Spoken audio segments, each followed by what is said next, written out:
आज हमने जब ये सेशन शुरू किया था तब मोदी जी ने कहा था कि उन्हें यहाँ के युवाओं की आवाज़ सुननी है, उनके प्रश्न, उनके सुझाव जानने हैं। और मुझे बहुत उल्लास हो रहा है ये कहने में कि यहाँ से हमारे पास 8,000 से ज़्यादा प्रश्न और सुझाव आए हैं।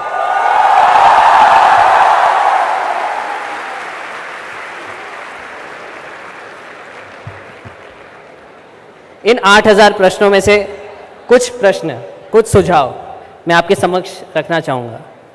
आप जब भी चाहें किसी प्रश्न पे रुकना या इंटरवीन करना तो मैं रुक जाऊँगा, तब तक मैं ये प्रश्न आपके सामने पढ़ता रहूँगा। हमारे सामने जो आज के युवाओं ने मंथन करके प्रश्न रखे हैं। पहला प्रश्न ये अनुष्का खासनोबिश ने पूछा है। आज today the youth did their part. They presented tons of solutions on how to deal with the emergent troubles of India. But my question is, how far will these solutions be implemented? How far government policies will be influenced by our voice?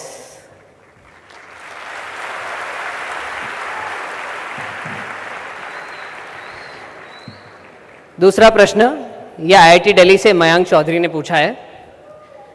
If I want to vote for a party, but the candidate in my constituency is a criminal from that party and doesn't deserve to be an MP, then what should I do? Whom should I vote for?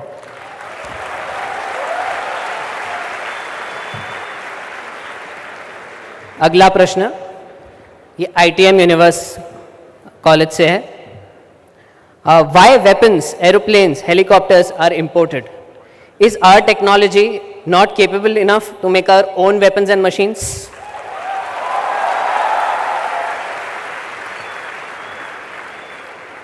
अगला प्रश्न सिद्धार्थ गुप्ता और सौरभ गुप्ता से। Sir, if BJP is selected as the ruling party in 2014 general elections, what would it do regarding the initiatives of stopping farmer suicide?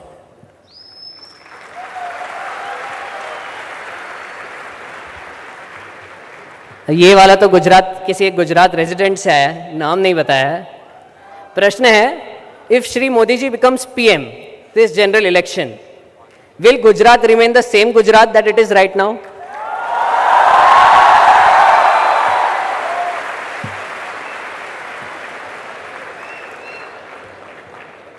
अगला प्रश्न ये हमारे पास आया है जोरहाट आसाम से।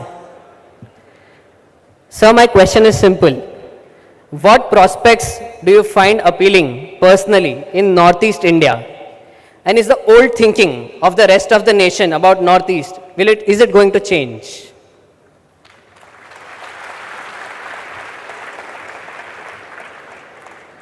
एक गंभीर प्रश्न दिल्ली यूनिवर्सिटी से। India is considered as the fourth most dangerous country for women and the worst country for women to live in. When is the time when she will feel safe and feel like a symbol of positivity instead of being a source of amusement?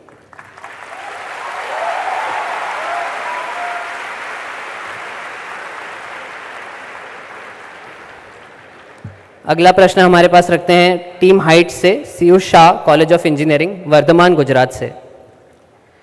प्रश्न sir ये है कि आज हमने जब Manthan attend किया, when we attended Manthan, we got motivation that we want to do something in politics, but being the son or a daughter of a middle class parent, we are still facing fear by the muscle and money power in politics. What solutions can we have for this?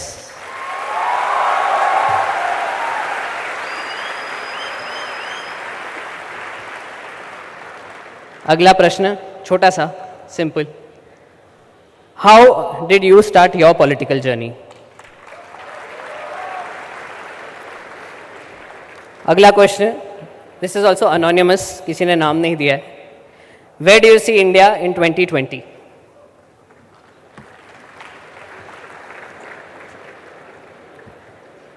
Next question, again anonymous. Why are we not taking any steps, though we have all the proofs that terrorist activities and organizations are being organized by Pakistan?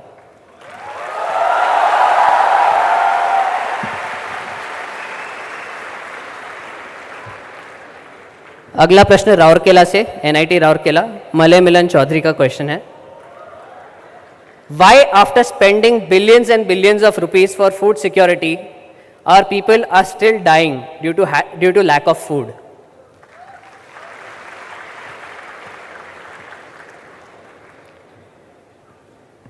Next question by Nitin Kumar Dubey and Shrestha Nandi, Lucknow से, Amity University.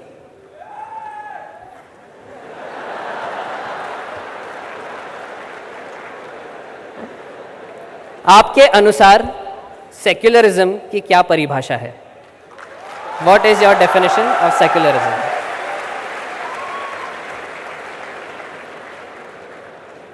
Next question. Till now, governments in India have not done much for budding young entrepreneurs, businessmen. What do you propose as a solution for this? और आखिरी दो सवाल sir. अब ये question बहुत ही interesting है आज के पॉलिटिकल सिनेरियो में. Is coalition politics to be blamed for the delay in decision making power of a government?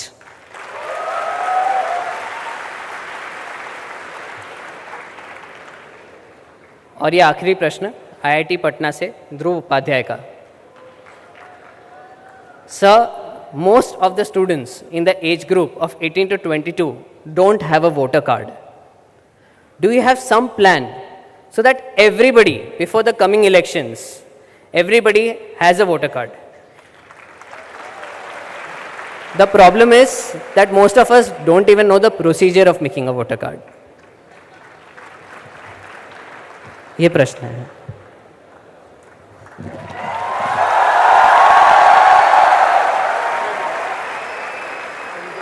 पढ़ रहे थे, मुझे वहाँ को समझ नहीं आ रहा था क्योंकि ऑडियो सिस्टम में कर रहा था.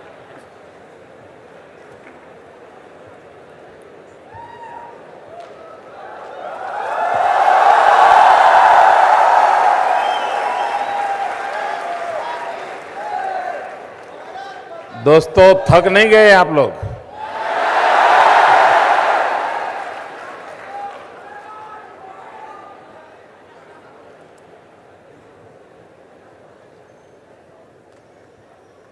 कई सारे सवालों के जवाब मेरी बातचीत में आ जाएंगे.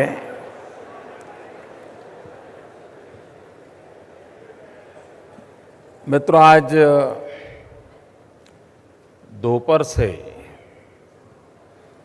अनेक विषयों पर आपके विचार सुनने समझने का अवसर मिला.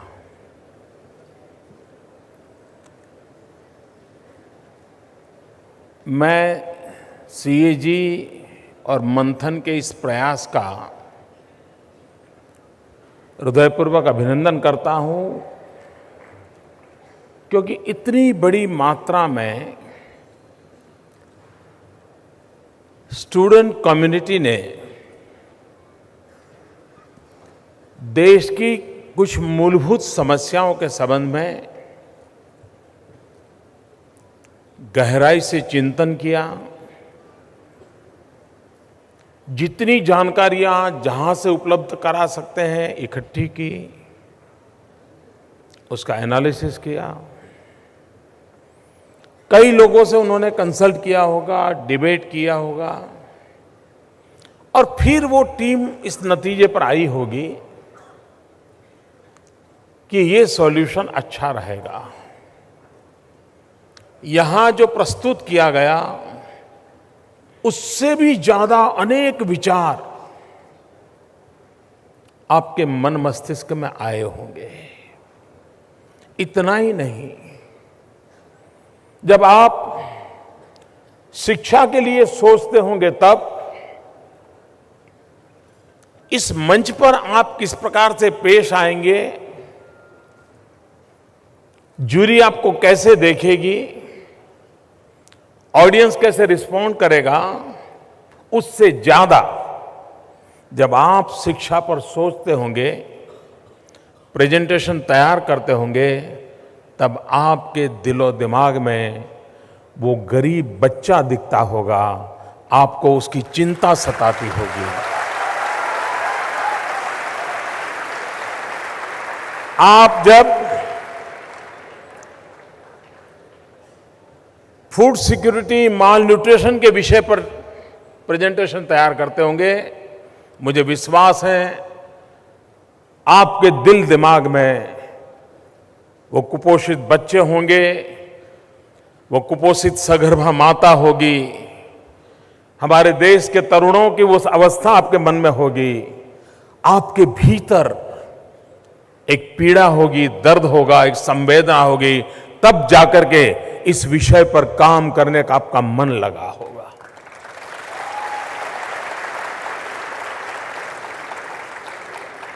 मित्रों, जब मैं नॉर्थ ईस्ट का प्रेजेंटेशन से शुरू हुआ,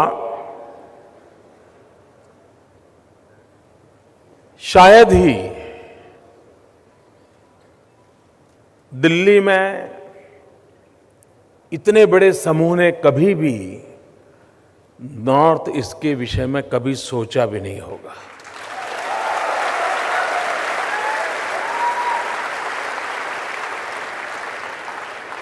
उनकी प्रायोरिटी लिस्ट में कभी आया ही नहीं होगा। यहां पर और जो सॉल्यूशन लेकर के आए हैं, मैं आपको बधाई देता हूं दोस्तों। मैं बड़ा लंबा भाषण न करूं, हल्की फुल्की बातें करूंगा तो चलेगा ना? डायलॉग के रूप में करूं तो चलेगा ना? क्योंकि यहां का माहौल देखते हुए मुझे भाषण करने के लिए तो बहुत अवसर मिलते हैं, बातें करने के लिए बहुत कम अवसर मिलता है। और मैं अपनेपन से कुछ बातें बताना चाहता हूं आज। 2 वर्ष पूर्व मैंने नॉर्थ ईस्ट के सभी चीफ मिनिस्टर्स को एक चिट्ठी लिखी थी और मैंने उनके सामने एक प्रस्ताव रखा था कि आपके स्टेट में से 200 विमेन पुलिस, हर स्टेट से आप 2 साल के लिए प्रोबेशन पर गुजरात दीजिए। उनकी पूरी व्यवस्था हम करेंगे, उनका तनख्वाह हम देंगे और हमेशा 200 विमेन पुलिस गुजरात में रहे, उस प्रकार से उसको चेंज करते रहेंगे। 200 आएंगे, फिर वो जाएंगे, फिर दूसरे आएंगे और सभी राज्यों से 200-200। और तब मैंने ये लिखा था तो मेरे मन में एक ख्याल था कि एक नॉर्थ ईस्ट में इंग्लिश स्पीकिंग विमेन पुलिस अगर मेरे गुजरात में मुझे मिलती है तो मैं उसको टूरिज्म पुलिसिंग के लिए डेवलप करना चाहता था।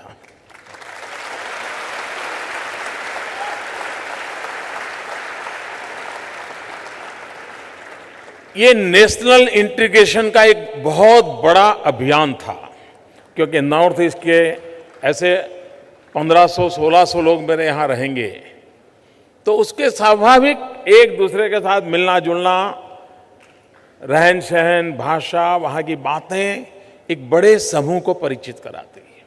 और दूसरा मेरे मन में था कि Gujaratis are the best tourist.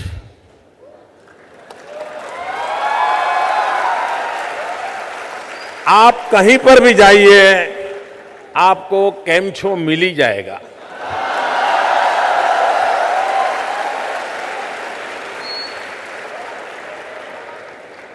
Five star hotel में बैठ करके, घर का डिब्बा खोल करके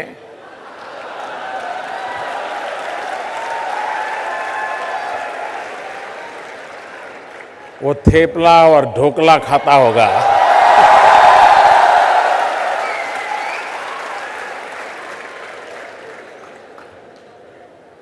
तो मेरे मन में सोच ये थी कि ये जो लड़कियां एज ए पुलिस यहां आएगी, उनका जिन परिवारों से परिचय होगा 2 साल में, स्वाभाविक रूप से वे टूरिस्ट स्वभाव के होने के कारण नेचुरल कोर्स में उसके गांव जाएंगे और सहज रूप से नॉर्थ ईस्ट का टूरिज्म डेवलप होगा। यहां हमारे टूरिज्म को वैल्यू एडिशन होगा और वहां के टूरिज्म के लिए एक दरवाजा खुलेगा। ये स्कीम मैंने सभी मुख्यमंत्रियों के सामने रखी थी और मित्रों, मेरा एक कन्विक्शन है कि टेररिज्म डिवाइड्स, टूरिज्म यूनाइट्स।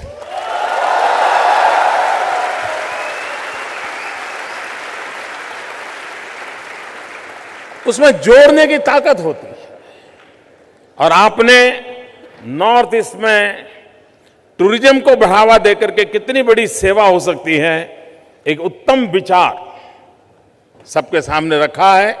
और इस अर्थ में मैं कहता हूं कि ये जो पूरे दिन भर का मंथन है, वो मंथन सरकारों को क्या होता है, इस प्रकार का काम करवाने के लिए सरकारों में एक फैशन है कंसल्टेंसी। कंसल्टेंसी एक बहुत बड़ी इंडस्ट्री है और फिर उसी से वहां से आया हुआ सरकारों में चलता रहता है। ये एक ऐसा प्रयोग है और एक प्रकार से एक ऐसी शुरुआत है कि पीपल्स पार्टिसिपेशन, पीपल्स इन्वॉल्वमेंट और पॉलिसी मेकिंग में जब जनता जनार्दन का जुड़ना हो जाता है। आजकल नई दुनिया में क्राउड सोर्सिंग शब्द बड़ा प्रचलित है। हमने गुजरात में एक छोटा सा प्रयोग किया था। सरकार में एक सीक्रेसी का स्वभाव होता है। एक टेबल वाला दूसरे टेबल वाले की चीज न देख जाए, इसके लिए भी बड़े कॉन्शियस होते हैं। एक डिपार्टमेंट का दूसरे डिपार्टमेंट को पता न चल जाए, इसके लिए पता नहीं कैसी साइकोलॉजी बनी है, समझ नहीं आता मुझे। हमने कहा कि भाई गुड गवर्नेंस की पहली शर्त होती है ओपननेस इन गवर्नेंस, खुलापन चाहिए। और इसलिए हमने क्या किया, जो ड्राफ्ट पॉलिसीज होती है हमने कहा उसको ऑनलाइन रखो। सरकार में पॉलिसी को इतना सीक्रेट रखने की फैशन है, लास्ट मोमेंट कोई बहुत बड़ा चमत्कार करने वाले उस प्रकार से ले आते हैं और चीफ मिनिस्टर बड़ी प्रेस कॉन्फ्रेंस करेगा और बड़ा तामझाम से प्रेस करेगा। यही परंपरा थी। हमने उस परंपरा को तोड़ दिया। हमने कहा ड्राफ्ट पॉलिसी को ऑनलाइन रखो और सभी स्टेक होल्डर्स को बताओ उसमें उनको क्या कहना है। अनुभव ये आया कि cross section of interest groups वो अपने इनपुट देने लगे। कई बार सरकार में बैठे हुए लोगों की सोच की जो मर्यादा थी, वो मर्यादाओं के बाहर के विषय आने लगे और एक तरफा अगर कोई चीज जा रही है तो दूसरे ने उसको रोक लिया और बाय एंड लार्ज एक समाज का, राज्य का भला करने वाली पॉलिसीज इवॉल्व होने लगी। ये प्रयोग हमें इतना सफल हुआ है कि आज हमें पॉलिसी फ्रेम करने के बाद अभी तक हमें पीछे हटना नहीं पड़ा है। क्यों? जनता ने वो पॉलिसी बनाई थी। ये प्रयोग यंग माइंड की तरफ से आई हुई सारी बातें कभी न कभी तो हमारे देश में पॉलिसी मेकर्स को जरूर उस रास्ते पर जाना पड़ेगा, इसको देखना पड़ेगा।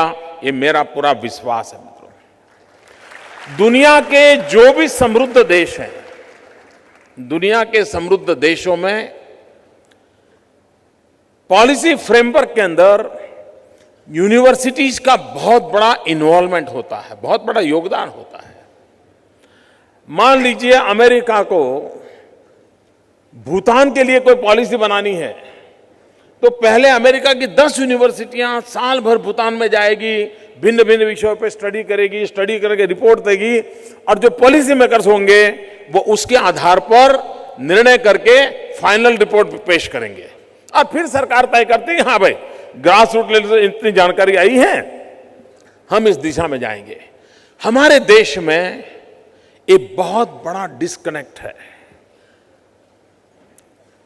सोचने वाले एक जगह पर हैं, निर्णय करने वाले दूसरी जगह पे हैं और काम करने वाले तीसरी जगह पे हैं।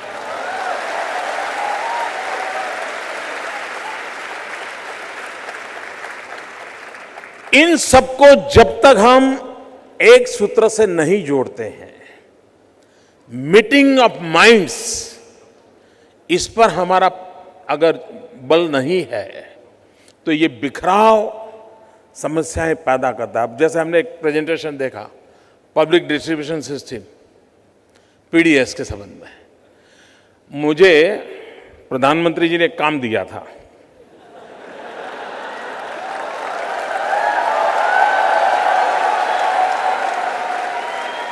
ये जब महंगाई कंट्रोल हो नहीं रही थी तो वो चाहते थे कि महंगाई कंट्रोल हो, उसके लिए उन्होंने कमेटी बनाई थी, मुझे उसका चेयरमैन बनाया।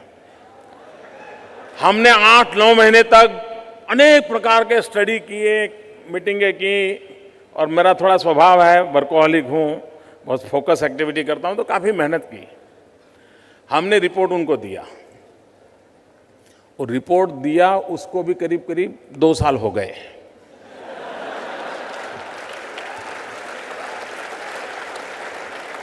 बाकी क्या हुआ होगा मुझे कहने की जरूरत नहीं।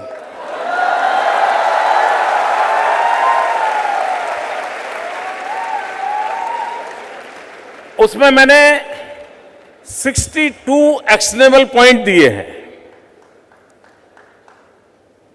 जैसे एक मैंने उनको सुझाव दिया था, ये आपका पीडीएस का मैंने पढ़ा इसलिए मैं कह रहा हूं। मैंने एक सुझाव दिया था कि फूड कॉरपोरेशन ऑफ इंडिया, उसको डीबंगलिंग करने की जरूरत है।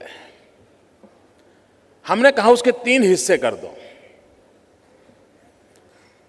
खरीदने वाला अलग, रख रखाव करने वाला अलग, और बांटने वाला अलग।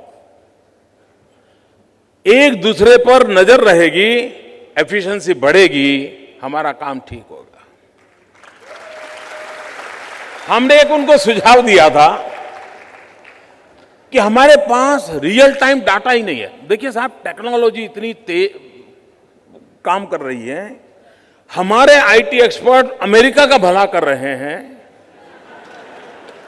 सारे दुनिया को नए नए सॉफ्टवेयर बना करके सॉल्यूशन दे रहे हैं। हमारे देश में हमारी खाद्यान्न की स्थिति क्या है, कहां कितना स्टॉक है, कितनी रिक्वायरमेंट है, इसका कोई रियल टाइम डाटा नहीं है। मैंने उनसे प्रार्थना की कि हम टेक्नोलॉजी नेटवर्क खड़ा करें, रियल टाइम डाटा के लिए हम आग्रही बने, और तब जाकर के हम तय कर सकते हैं कि किस जगह पे किस चीज की जरूरत है। हमें पता होता है कि ये इलाका है जहां गेहूं का कंजम्पशन ज्यादा है, ये इलाका है जहां चावल का कंजम्पशन ज्यादा है। हम मैप कर सकते हैं कि चावल ग्रो करने वाले इलाके कौन से हैं, गेहूं ग्रो करने वाले इलाके हैं। समय रहते जब लल सीजन होता है, जब अब जैसे बारिश के दिन होते हैं, बारिश के दिनों में हमारे देश में नमक ट्रांसपोर्टेशन कम होता है, सॉल्ट का आना जाना कम हो जाता है, तो उस समय आपकी कई ट्रेन्स खाली रहती है। उस समय अगर आप गेहूं सप्लाई करके कहीं स्टॉक कर देते हैं तो वहां जब गेहूं की जरूरत होगी सुविधा बढ़ेगी। छोटी छोटी बातें हैं मित्रों। कुछ लोग मुझे सवाल पूछते हैं विजन क्या है, ये विजन है।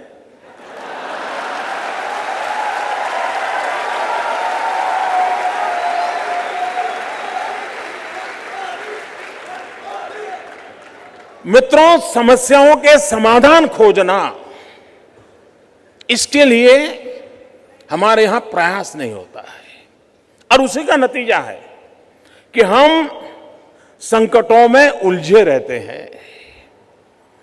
यहां पर सैनिटेशन को लेकर के बहुत चिंता जताई है, बहुत स्वाभाविक है मित्रों। 21वीं सदी में हम जी रहे हैं और आज भी हमारी माताओं बहनों को खुले में शौच क्रिया के लिए जाना पड़े, क्या इससे बड़ी कोई शर्मिंदगी की बात हो सकती है क्या? किसी को भी पीड़ा होती है मित्रों, लेकिन जिस देश में गांधी जी जीवन भर स्वच्छता सफाई इसके लिए जीते रहे, जीवन भर इनकी प्राथमिकता थी, उस देश में हम इस स्थिति में है। मित्रों, मेरी पहचान तो है हिंदुत्ववादी की,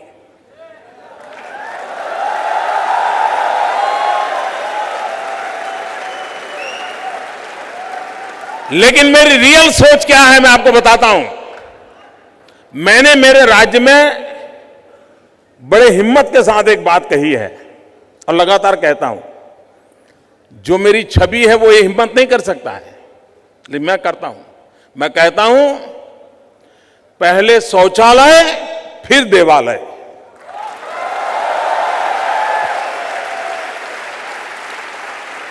हर गांव में लाखों रुपयों के देवालय तो है, लेकिन शौचालय नहीं है।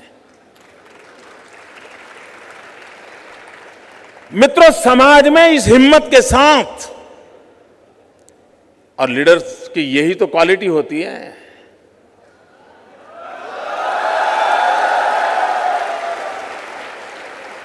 उसमें हिम्मत चाहिए।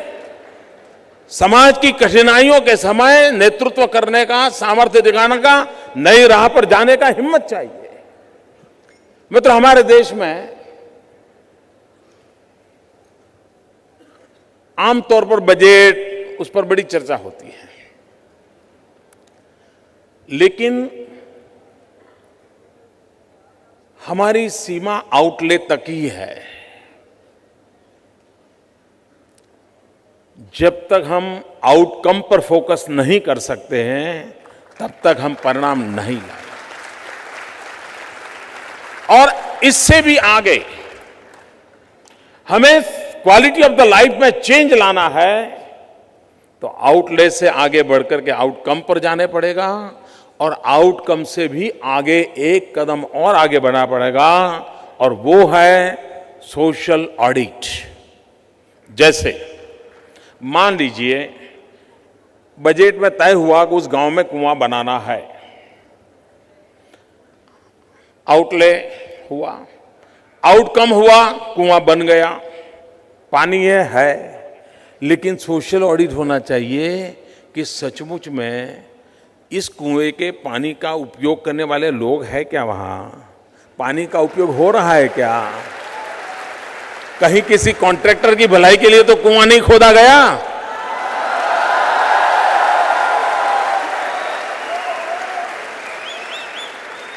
इसलिए outlay, outcome and social audit, ये हमारे शासकीय जीवन में हमें इंडक करना अनिवार्य हो गया है। तब जाकर के फैसला सही था या नहीं, सचमुच में लोगों के उपयोग के लिए था कि नहीं, यह हम कर सकते हैं। मित्रों, आज यहां पर अर्बन डेवलपमेंट की काफी चर्चा हुई। हम सदियों से देखें तो जहां जहां पानी होता है, वहां मानव बस्ती बसती है। सारी संस्कृतियां, मानव विकास की यात्रा नदियों के किनारे पर है या समुद्र के तट पे है। बाद में युग बदला और जहां जहां से 6 लेन हाईवे जाने लगे, वहां बस्तियां बसने लगी, शहर वहां बसने लगे, बदलाव आया। मित्रों, आने वाले दिनों में जहां से ऑप्टिकल फाइबर गुजरेगा, वहां बस्तियां बसने वाली हैं।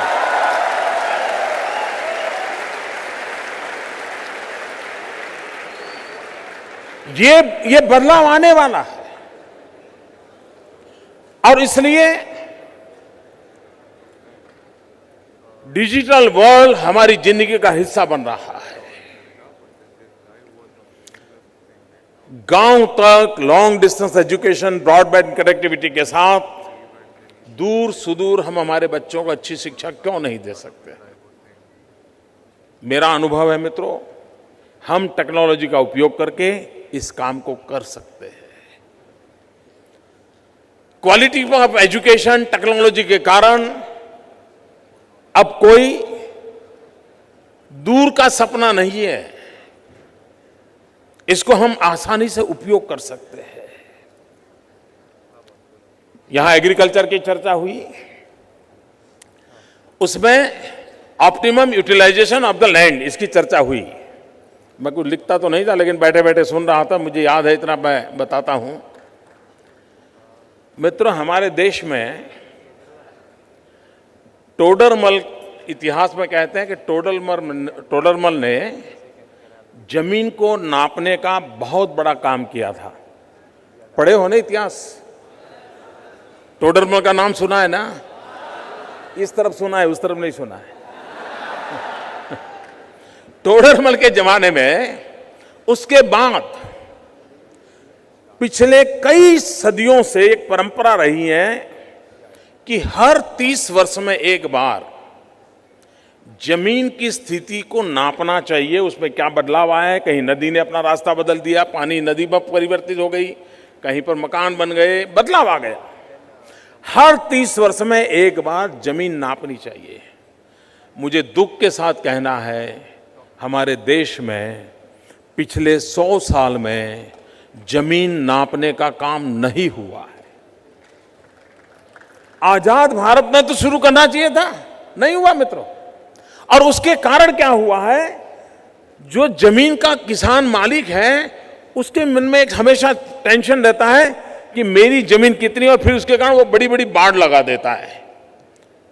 और दो खेत के बीच में इतनी बड़ी मात्रा में हमारी जमीन वेस्टेज जाती है, इसी कारण से, क्योंकि उसको लगता है वो घुस जाएगा, इसको लगता है वो घुस जाता है, और दोनों एक दूसरे को घुसने का बचाने के लिए बीच की सारी जमीन बर्बाद करके बैठते हैं।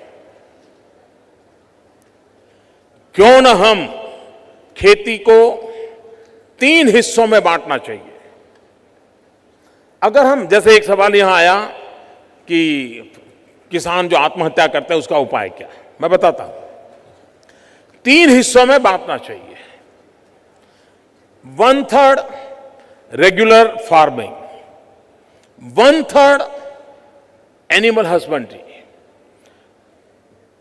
गाय, भैंस, बकरे, ऊंट, मुर्गी, जो भी उसको, फिशिंग, जो भी उसको कर सकता है वो करे, फिशरीज का। और 1/3 एग्रो फॉरेस्ट्री, ये जो खेत के किनारे पर बाड़ लगा करके जमीन बर्बाद करते हैं, डिमार्केशन के लिए अच्छे पेड़ लगाने चाहिए। और आज अभी Arun Jaitley ji current account deficit की बातें करते थे ना, उसमें एक इंपोर्ट में साहब आपको हैरान होंगे, हमारा देश मकान में उपयोग आने के लिए, फर्नीचर के उपयोग में टिम्बर इंपोर्ट करता है।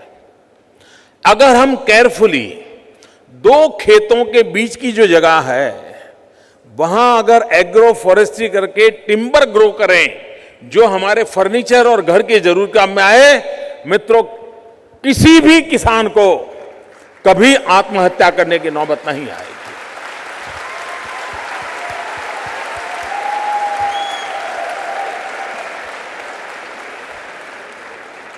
हमारा एक और दुर्भाग्य रहा है मित्रों, कभी कभी लगता है हमारा ज्ञान गोल्ड मेडल के लिए होता है, डॉक्टर लिखवाने के लिए होता है, या वो रिसर्च हमारी जो है वो उसका ग्रंथ लाइब्रेरी में रखने के लिए काम आता है।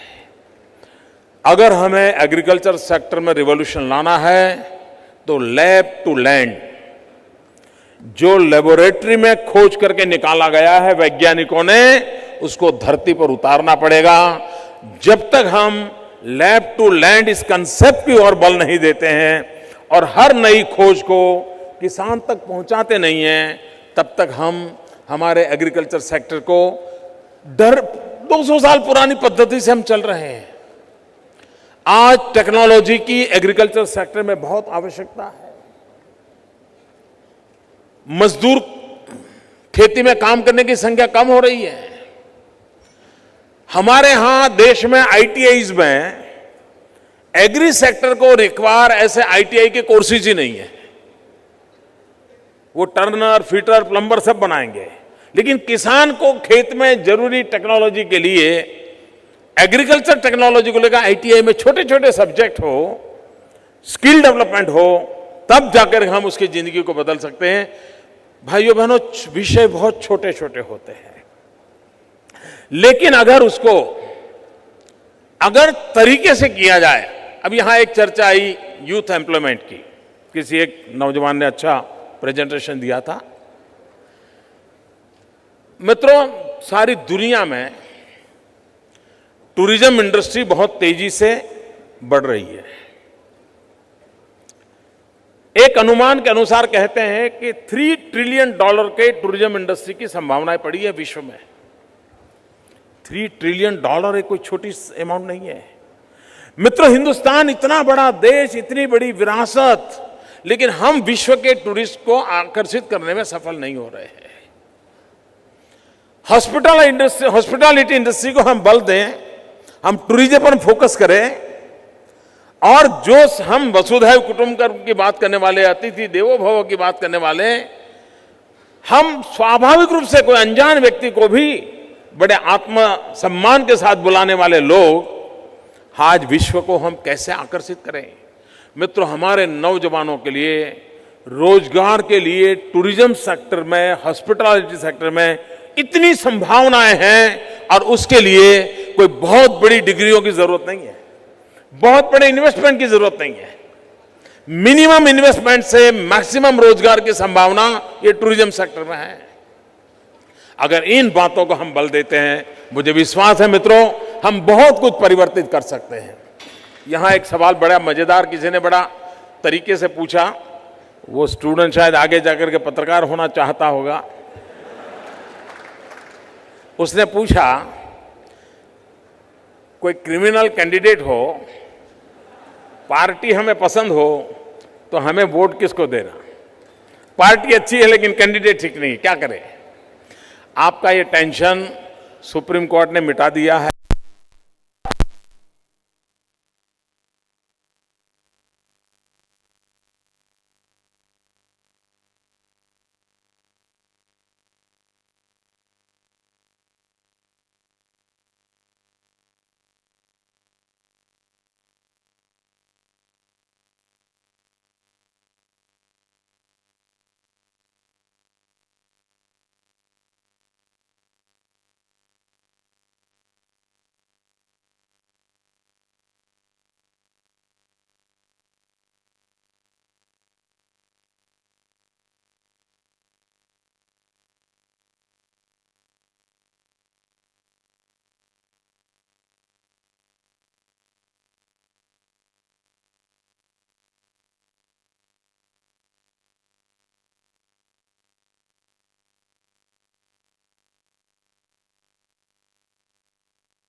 तो टेक्नोलॉजी भी ट्रांसपेरेंसी में बहुत काम आती है।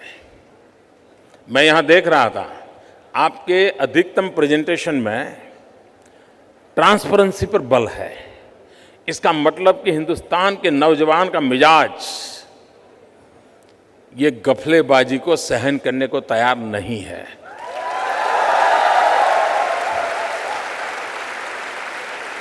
दो काम कम हो गए तो उसको मंजूर है, लेकिन बेईमानी मंजूर नहीं है इस देश को, यह तय हो चुका है मित्रों। मित्रों, टेक्नोलॉजी भी ट्रांसपेरेंसी में बहुत मदद कर सकती है। मैं आपको एक उदाहरण दूं। गुजरात और महाराष्ट्र, जिस हाईवे पर गुजरात का चेक पोस्ट है, उसी हाईवे पर 2 किलोमीटर दूर महाराष्ट्र का चेक पोस्ट है। जो व्हीकल गुजरात के चेक पोस्ट से गुजरता है, वही व्हीकल महाराष्ट्र के चेक पोस्ट से भी गुजरता है। जितना रेट गुजरात का है टैक्स, उतना ही टैक्स महाराष्ट्र का है। लेकिन गुजरात की इनकम गत 2-3 साल में महाराष्ट्र से उस चेक पोस्ट पर 600 करोड़ रुपया ज्यादा है।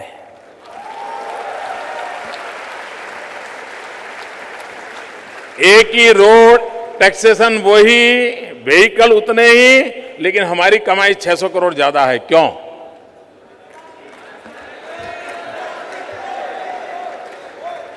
मित्रों, हमने टेक्नोलॉजी का उपयोग किया है, ह्यूमन इंटरवेंशन को हमने रोका है। गांधीनगर में बैठ करके हम उस चेक पोस्ट को मॉनिटर कर सकते हैं, कौन आया, कौन गया, क्या चल रहा है। टेक्नोलॉजी का उपयोग ट्रांसपेरेंसी में बहुत काम आ सकता है।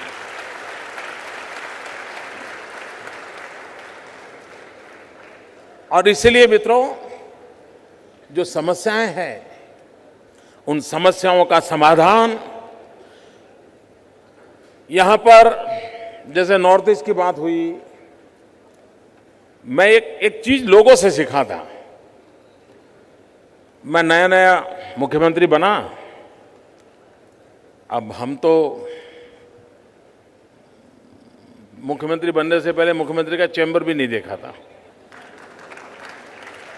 कभी जिंदगी में चुनाव लड़ना सोचा नहीं था। न हम स्कूल में भी कभी चुनाव लड़े थे, मॉनिटर का भी चुनाव नहीं लड़े थे। तो हमारी फितरत नहीं थी। लेकिन हम बन गए हैं मुख्यमंत्री। और उस समय गुजरात में भूकंप के बाद मेरे जिम्मे में काम आया था। तो शपथ लेने के तुरंत बाद मैंने पहला काम किया, कच्छ के भूकंप पीड़ित लोगों से मिलने का। बहुत बड़ा पड़कार था। हजारों लोग मर चुके थे, लाखों घर तबाह हो चुके थे। वहां मैं गया तो वहां समाज के लोगों से मैंने इंटरेक्शन शुरू किया, उनसे सुन रहा था, उनको क्या चाहिए, क्या मुसीबत है, समझना चाहता था।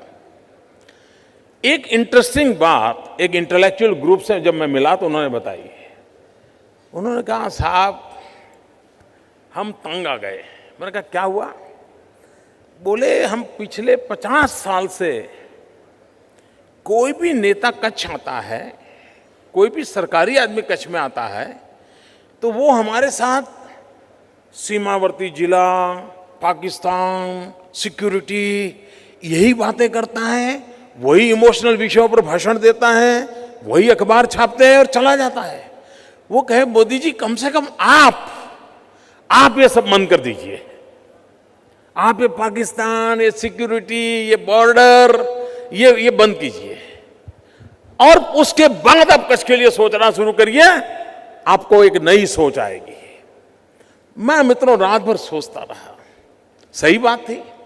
हम जब भी कच्छ की बात करते थे तो बॉर्डर, सिक्योरिटी, पाकिस्तान, यही बातें घुलती थी मन में। मित्रों, उस दिन से मैंने तय किया कि मैं कच्छ की इन बातों से उलझूंगा नहीं, मैं सिर्फ कच्छ के विकास के लिए फोकस करूंगा। मित्रों, भूकंप में पीड़ित तो जिला 2001 में तबाह हो चुका था। वर्ल्ड बैंक का रिपोर्ट कहता है कि समृद्ध देश भी इस प्रकार की कैलेमिटी के बाद उसको बाहर निकलने में मिनिमम 7 ईयर लगते हैं। ये वर्ल्ड बैंक का रिपोर्ट है। मित्रों, गुजरात में कच्छ 3 साल के भीतर दौड़ने लग गया था।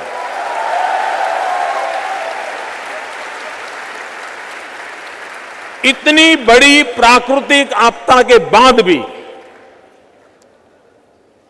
इतने बड़े संकटों के बाद भी अगर कच्छ को बाहर निकाला जा सकता है, और तब से मेरा कॉन्फिडेंस इतना हो गया है कि मित्रों, समस्याओं के समाधान हमारे पास है, हमारे लोगों के पास हैं, सिर्फ उनको दिशा देने की जरूरत है।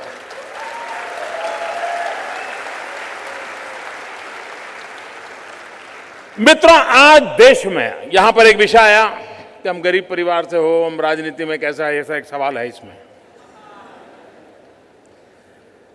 मित्रों, आप गरीब हैं, अमीर हैं, इन चीजों की चिंता छोड़ दो दोस्तों।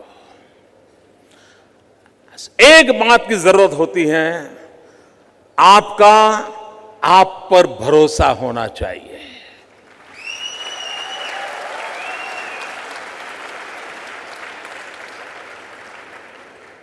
मित्रों, मेरे परिवार में 7 पीढ़ी में राजनीति का रवि मालूम नहीं है। मेरे परिवार में कोई राजनीति क्या होती कुछ पता नहीं मेरे परिवार में। और मेरा बैकग्राउंड भी बिल्कुल सामान्य गरीब परिवार का है। आप में से बहुत कम लोगों को मालूम होगा, मैंने पहली बार अभी 2 दिन पहले दिल्ली में आया था तो पहली बार अपने मुंह से मैं बोला था, मित्रों, मैं बचपन में रेल के डिब्बे में चाय बेचता था।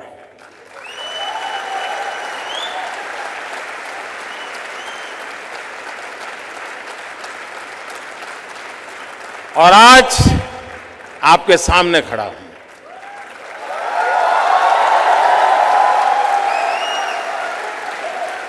और इसलिए दोस्तों, आप ये चिंता छोड़ दीजिए आपका बैकग्राउंड क्या है।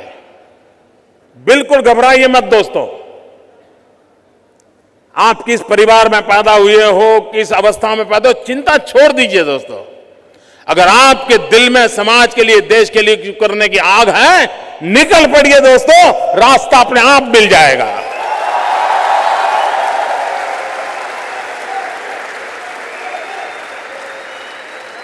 लेकिन मित्रों, लेना, पाना, बनना, ये ख्वाब लेके चलोगे तो ख्वाब ख्वाब ही रह जाएगा। लेकिन देने के मिजाज से निकलोगे तो दुनिया आपके चरण चूमने लग जाएगी। ये मैं आपको विश्वास देता हूं।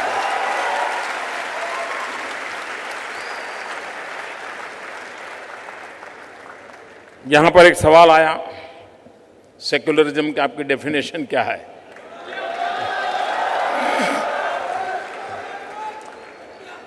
मित्र, हमारे देश में सेक्युलरिज्म की बहुत डेफिनेशन हुई है। मैंने अपनी डेफिनेशन बनाई है, नेशन फर्स्ट, इंडिया फर्स्ट।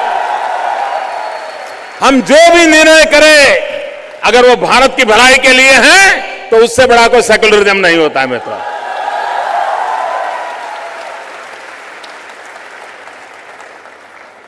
सर्वपंथ समभाव, हर रिलीजन के लिए समभाव होना चाहिए।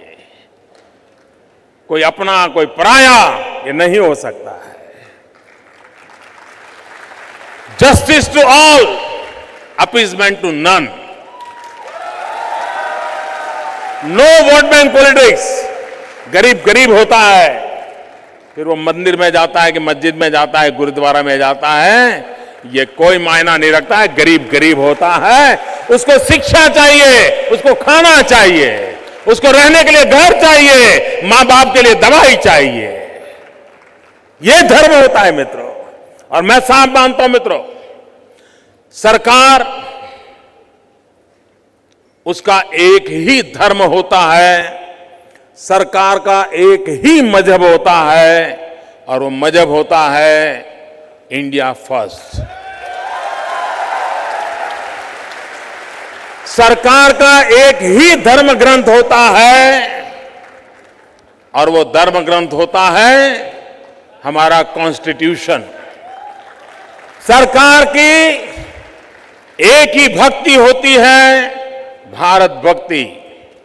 सरकार की एक ही शक्ति होती है, 125 करोड़ नागरिक। सरकार की एक ही कार्यशैली होती है, सबका साथ, सबका विकास। No discrimination.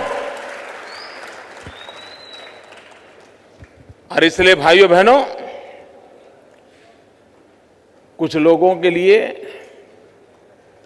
सेक्युलरिज्म ये सिर्फ भले भोले गरीब लोगों की आंख में धूल झोंकने का एक छोटा सा हथियार है।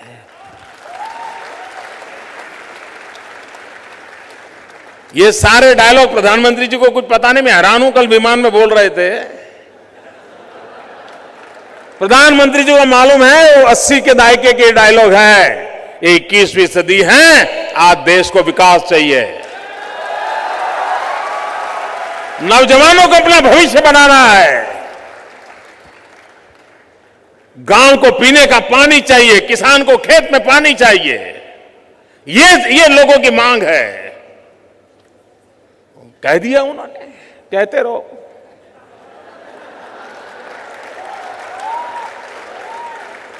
देश बहुत आगे निकल चुका है। जनता की आंख में धूल झोंकने वाले, जनता को मूर्ख बनाने वाले लोगों को लोग पहचान गए हैं।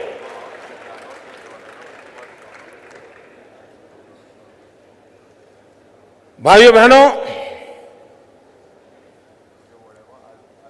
दुनिया का ये सबसे युवा देश, 65% जनसंख्या 35 से कम आयु की है। मित्रों, नौजवानों की ताकत क्या होती है, मैं एक उदाहरण देता हूं। हमारे यहां गुजरात में पंचायतों के चुनाव में एक समरस योजना चलती है। गांव मिलकर के, बैठ कर के, गांव के सब मिलकर के सर्वसम्मति से अपना पंचायत का बॉडी बनाते हैं और बहुत अच्छा प्रयोग चल रहा है। हमारे यहाँ एक गांव ऐसा है आनंद डिस्ट्रिक्ट में, वहां के गांव के लोगों ने इकट्ठे होकर के तय किया कि हम पंचायत का काम 24 साल से नीचे की आयु को देंगे, बिलो 24। दूसरा उन्होंने निर्णय किया कि बेटियों को देंगे, लड़कों को नहीं।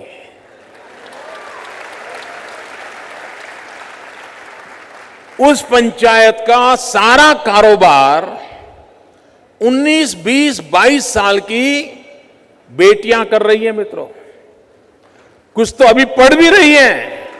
और मैं विश्वास से कहता हूं, इतना बढ़िया शासन उन नौजवान बच्चियों ने चलाया है, गर्व होता है मित्रों।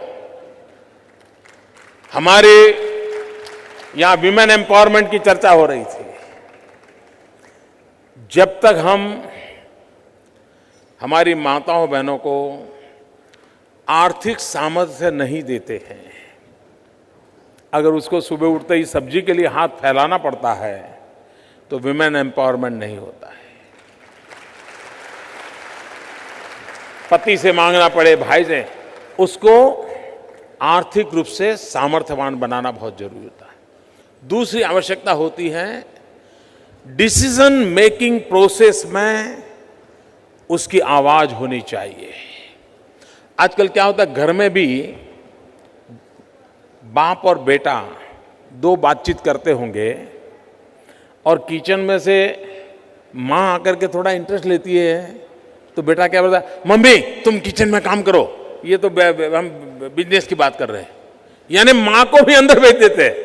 ऐसा होता है ना घरों में, आप लोग नहीं करते होंगे। मित्रों, ये जो सोच है ना, वो सोच बदलनी पड़ेगी। ये सोच बदलनी पड़ेगी। मित्रों, हमारे देश के विकास के अंदर ये 50% जनसंख्या को सक्रिय भागीदार बनाएंगे, देश अपने आप नई ऊंचाइयों को पार करेगा।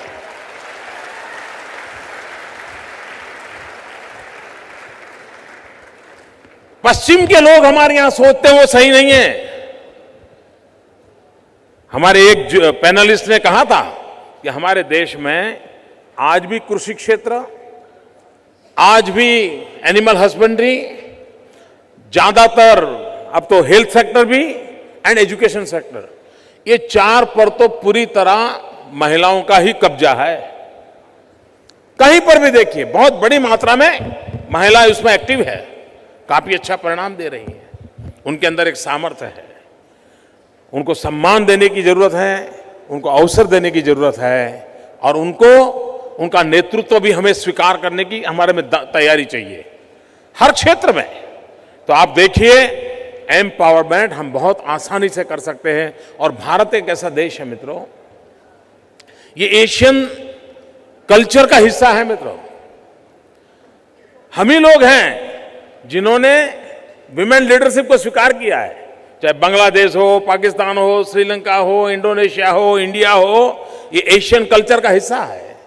हमारे यहां टकराव नहीं है, लेकिन उसको केयरफुली एम्पावर करने की आवश्यकता है और बड़ी सहजता से हो सकता है।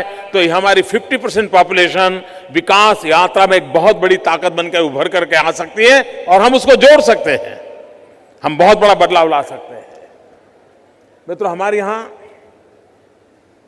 बहुत सी चीजें हैं जिसको करने के लिए कोई बड़े रॉकेट साइंस की जरूरत नहीं है। एक बार प्रधानमंत्री से मेरी बात हो रही थी, मतलब कि मैं बोल रहा था।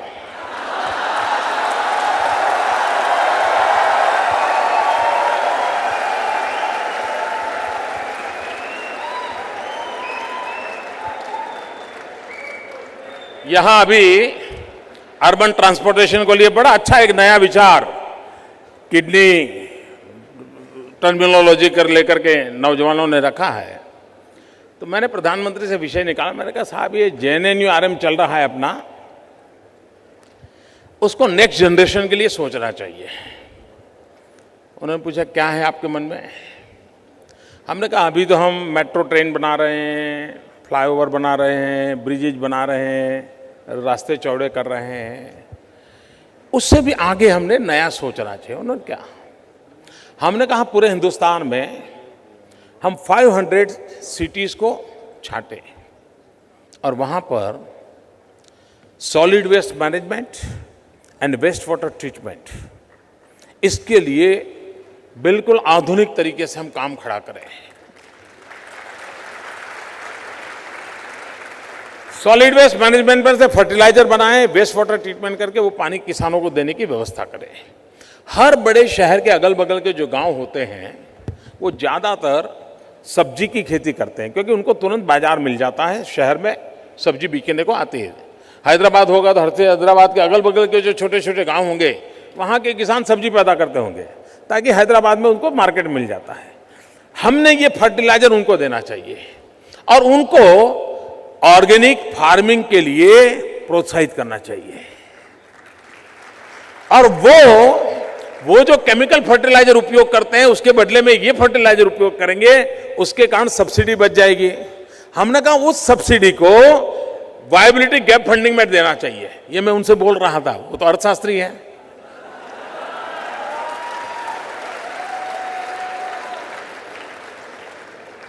उन्होंने 2-4 सवाल भी पूछे क्योंकि वो प्रोफेसर थे। तो उन्होंने बाद में मुझे कहा मोदी जी आप ऐसा करो, मुझे एक रिपोर्ट बना कर दो। हमने रिपोर्ट बनाई। बाद में मैं उसके पीछे लगा रहा, मैंने कहा साहब उसका क्या हुआ? तो उन्होंने कहा ऐसा करो प्लानिंग कमीशन को दिखाओ। प्लानिंग कमीशन को दिखाया, फिर कहा श्याम पित्रोदा जी को बताओ, उनको भी बताया। मैं बताते बताते बताते बताते थक गया। आपको भी बता दिया।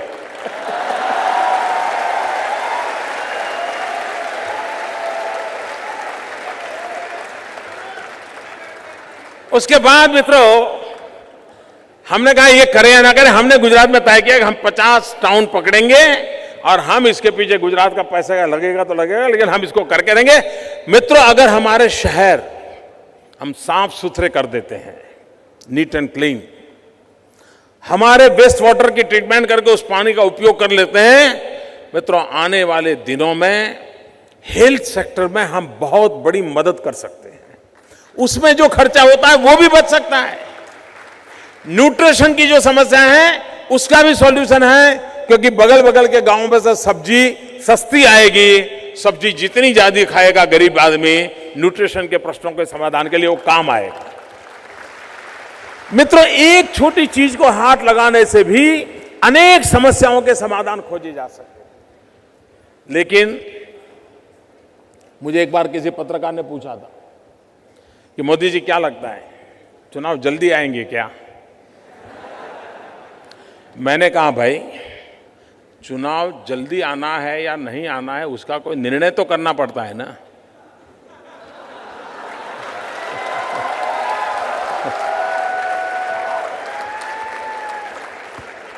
जो सरकार निर्णय न करने के लिए मशहूर हो वहां कोई निर्णय होगा ये सोचना ही बेकार है।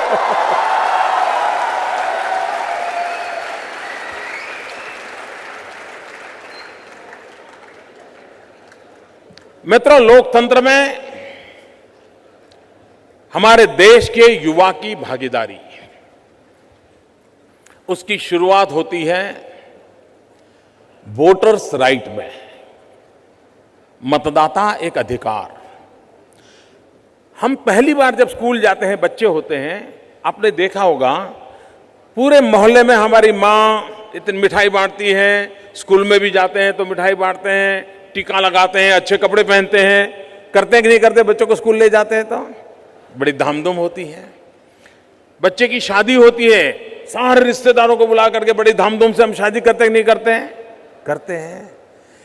मित्रों, जब ग्रेजुएशन होता है, फाइनल सेरेमनी होती है, उसमें भी पूरा परिवार आता है। 18 साल की उम्र होने पर मत का अधिकार मिलना वो इन घटनाओं से जरा भी छोटी घटना नहीं है मित्रों। लेकिन हमें वो गर्व महसूस नहीं होता है। मित्रों, 15 साल की उम्र से गूंजना चाहिए, देखो फलानी तारीख को तुम 18 होने वाले हो, तुम हिंदुस्तान के भाग्य विधाता बनने वाले हो। देखिए अब 30 दिन बाकी रह गए, तुम 30 दिन के बाद भारत के भाग्य विधाता बनने वाले हो। ये माहौल क्रिएट करना चाहिए। मतदाता बनना भारत के संविधान ने, हिंदुस्तान के संविधान निर्माताओं ने हमें एक ऐसा अवसर दिया है मित्रों, इसका जो गौरव होना चाहिए वो देश में नहीं हो रहा है। मैं तो मानता हूं मित्रों, आपके मित्रों में से जैसे 25 साल हो तो हम उसकी कोई विशेष रूप से मनाते हैं, 60 साल होते हैं तो विशेष रूप से मनाते हैं। मैं मानता हूं हमारे स्कूल कॉलेज के एटमॉस्फेयर में 18 साल को विशेष रूप से मनाना चाहिए। उस दिन तुम मतदाता बने हो, बधाई होनी चाहिए मित्रों। इलेक्शन कमीशन की चिट्ठी जानी चाहिए कि तुम मतदाता बन रहे हो।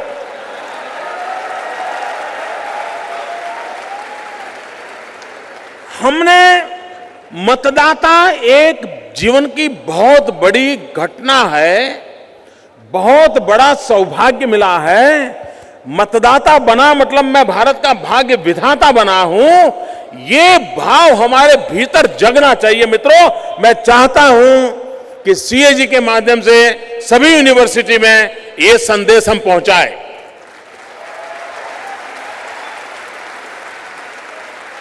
आज मित्रों सोशल मीडिया की ताकत है। आपके भी कई फ्रेंड्स होंगे, आप भी व्हाट्सएप पर लगे रहते होंगे।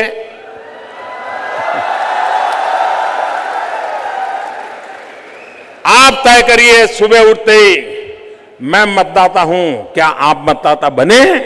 ये सबको मैसेज करते रहिए। मित्रों, अभी भी मैं मानता हूं कि हमें जितना लोगों से विचार मिलते हैं, आइडियाज मिलते हैं, वो देश को सही दिशा में ले जाने की ताकत बनती है। आप जानते हैं मित्रों, मैं सोशल मीडिया में बहुत एक्टिव हूं। मैं ट्विटर, फेसबुक पर हर विचार को सुनता, समझने की कोशिश करता हूं। आपके मन में आज तो प्रेजेंटेशन दिया है, लेकिन और भी कोई नए विचार आए और आप चाहते हो कि मैं इसको देखूं, मेरे काम आएगा, तो मित्रों मेरा आपसे आग्रह है, आप इंडिया 272 उस वेबसाइट पे जाइए। वहां पर ओपन डिबेट का फोरम है। आप देश की समस्याओं के संबंध में अपने सुझाव रखिए और मैं आपको विश्वास देता हूं आपकी वो मेहनत बेकार नहीं जाने दूंगा।